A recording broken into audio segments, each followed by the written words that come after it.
So remember this as you're pitching, and we're gonna talk all about pitching, I think, in our session tomorrow. But just remember that journalists and bloggers, they're people too. And it's, when you're sending out the email, it's not just, you know, this person who's never gonna get it or who doesn't understand. They're people too, just like you, and they're working. That's their job.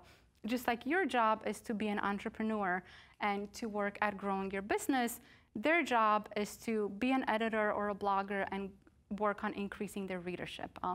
So they're people too. They're totally fine. You can relate to them. You don't have to be too formal where you say, you know, dear ma'am or dear sir or hello Mrs. Whatever. They're people. You can call them by their first name. It's totally fine.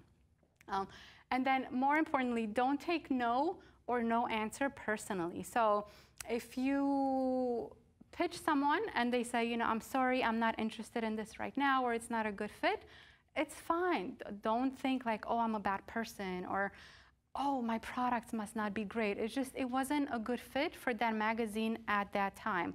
I know for me, for example, one of my goals has always been to get into Oprah magazine, and I have pitched Oprah so many times with my t-shirt business, you know, every single angle you can imagine, and I never got an answer or even a no or anything. So it would have been super easy to just give up and be like, okay, I need to give this up. They're obviously not interested.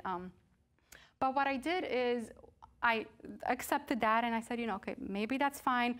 I'll move on to other magazines. But when I launched my soap business, who do you think was the first magazine that I contacted?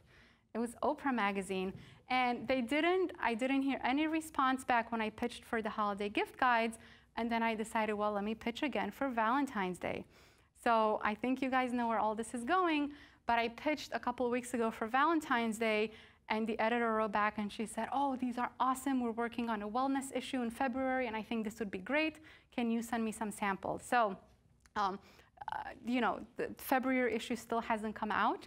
I think I'll have to watch out for it and see if the soaps are in there. But had I given up and taken no or no answer personally, I never would have been able to get this sample request for their February issue. And if for some reason it doesn't make it into that issue, then I have a lot of other opportunities for the rest of the year to pitch. And I'm not saying to stalk people by any means. You know, don't keep sending emails and phone calls and just stalk them, because I'm not about that at all. But it's just, if one pitch doesn't work, then maybe pitch a different editor with a different story, or maybe pitch the same editor with a different story later on.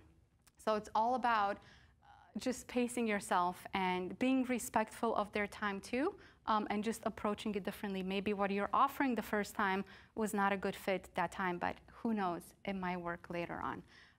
And yeah, so following up is critical. As I mentioned before, I got most of my press mentions from following up with everyone who I really wanted to be in their magazine or to partner up with. So keep that in mind. I usually just follow up once.